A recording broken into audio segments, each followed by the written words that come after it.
Fans ni Catherine, kontra kay David.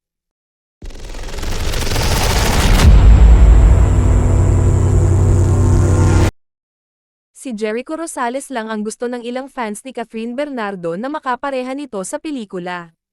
Ayaw nila sa iba lalo na at kapuso actor at feeling nila, gagamitin lang si Catherine. Si Alden Richards nga, sumagot lang ng coming soon. Let's go. Sa tanong kung wala bang plano ang film outfit niyang Myriad Entertainment to produce a movie nilang dalawa, grabe na ang reaction ng iba sa kanila.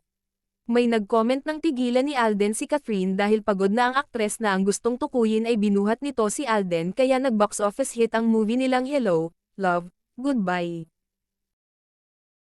May tumawag naman kay Alden na manggagamit o user dahil may iba naman daw aktres, bakit si Catherine pa ang binanggit?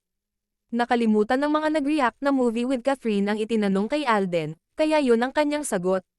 May nagsabi namang kung muli mang gagawa ng pelikula sina Alden at Catherine, dapat unahin muna ang project ni na Jericho at Catherine.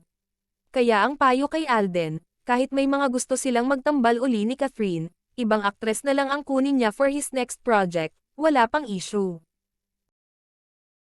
Ganito rin ang nangyari kay David Lococo nang magpa-picture kay Catherine sa ginanap na bench fashion show.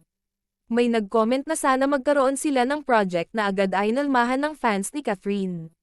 Lalamunin lang daw ni Catherine si David sa acting, kaya wag nang pangarapin ng fans nito. Katuwa ang sagot ng fans ni David, gagawa raw sila ng pelikula, hindi kakain.